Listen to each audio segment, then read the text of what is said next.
एक एक गोपिकाओं के साथ में स्वयं एक एक कृष्ण बन करके उनके भक्ति को परिपूर्ण किया।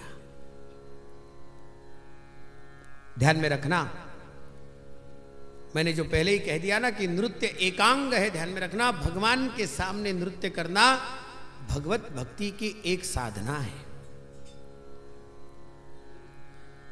और इसी भगवत भक्ति की साधना की सर्वोत्तम उच्चतम अवस्था है रासलीला।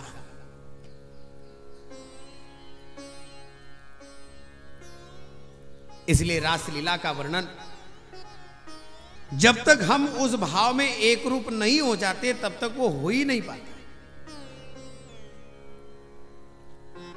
गोपी बनना पड़ेगा, चाहे फिर वो पुरुष हो या फिर नारी हो।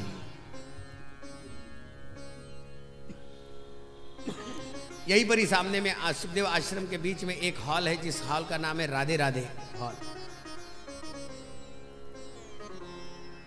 मैंने बचपन में उनकी कथाओं को सुना है, 4 बार मैंने उनकी कथाओं को सुना है, 4 बार। यहां पर बैठे बहुत बार उन्होंने सुनी भी होगी। उम्र के 82 साल तक के उन्होंने कथा की है, 82।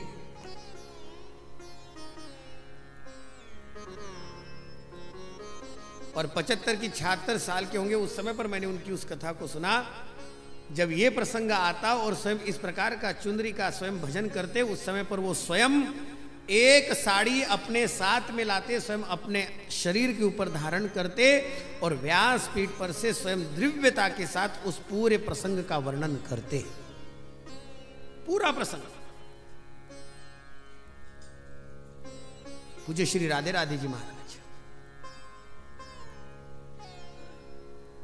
साधारण प्रसंग नहीं है वो।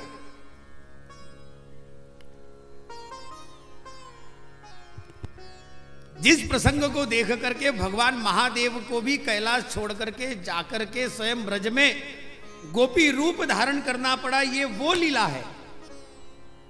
रुद्र महारुद्र स्वयं अपने आप में महागोपी बन करके आ गए।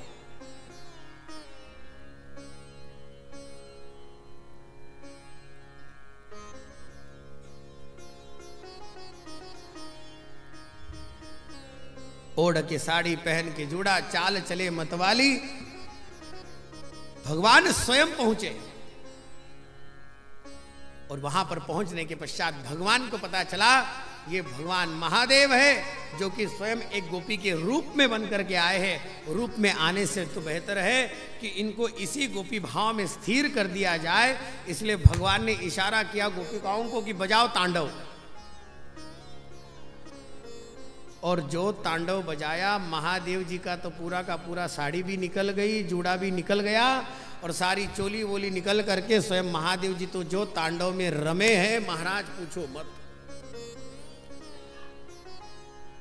और तब सारी गोपिकाओं ने मिलकर के भगवान का एक दिव्यतम नामकरण किया, गोपेश्वर महादेव की जय। भगवान गोपेश्वर के रूप में विराजमान हो गए।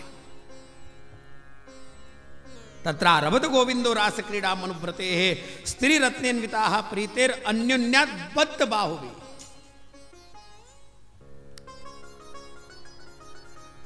एक दूसरे का हाथ पकड़े हुए रास मंडलाकार में रूप में होकर के स्वयं अधीन हुए गोपिकाओं के साथ में भगवान श्री कृष्ण ने जिस रास का आरंभ किया, रसो वै सहा,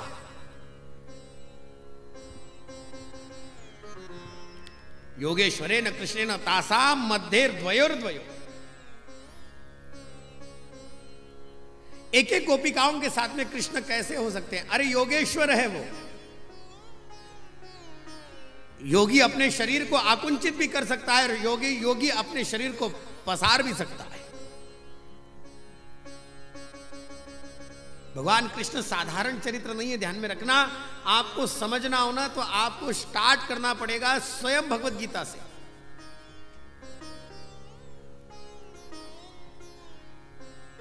योगेश्वर श्री कृष्ण।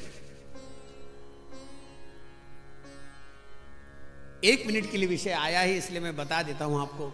एक बात ध्यान में रखना, श्रीमद् भगवत गीता के कृष्ण का भाव अलग है, श्रीमद् भागवत के स्वयं कृष्ण का भाव अलग है और महाभारत के श्री कृष्ण का भाव अलग है।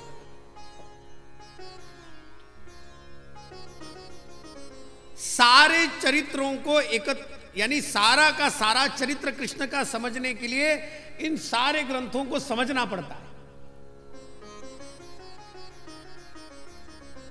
अब देखेंगे पुष्कर में गर्ग संहिता में भगवान श्री कृष्ण का क्या चरित्र है, तो वहां तो अलग ही रूप है।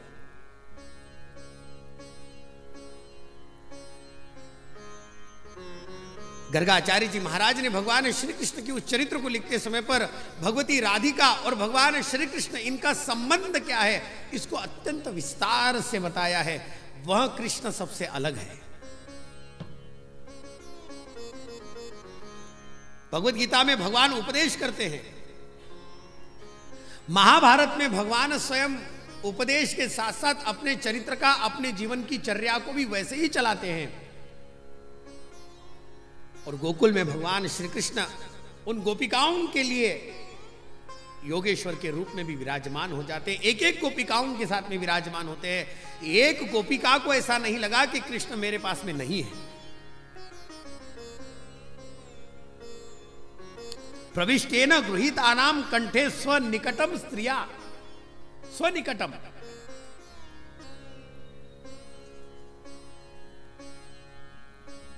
क्या है,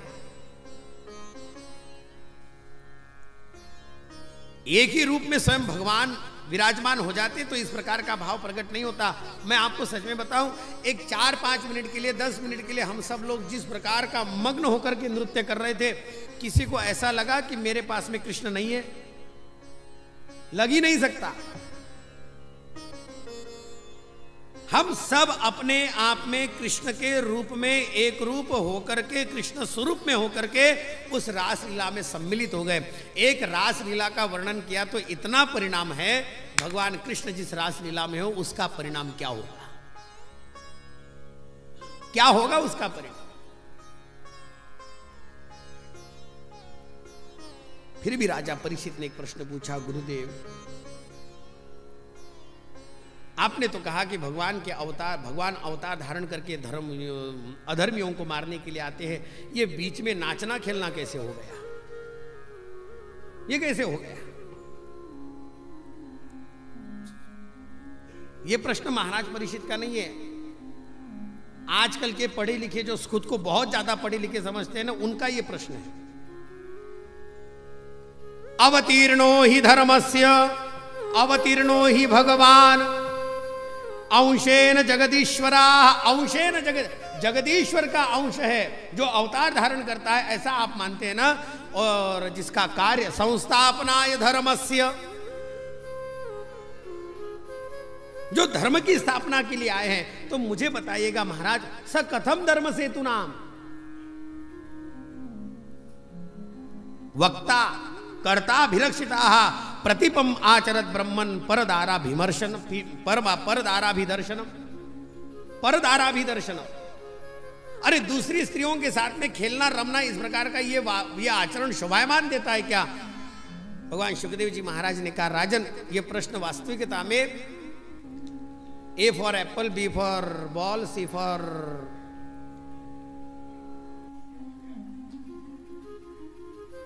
ऐसी कैटेगरी में सबसे ज्यादा पढ़ने लिखने वाले लोगों का ही है, क्योंकि ऐसी तर्क बुद्धि होती है। श्रद्धावान के मन में स्वयं इस प्रकार के तर्कश बाण नहीं आते, ध्यान में रखें।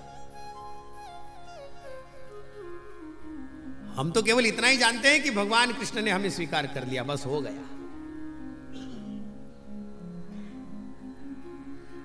विस्तार नहीं करूंगा, लेकिन मैं आपको सच में बताऊं, कभी कभी पढ़े लिखे आदमी के सामने भी अनपढ़ा आदमी अपने जीवन का सबसे बड़ा आदर्श प्रकट कर देता है।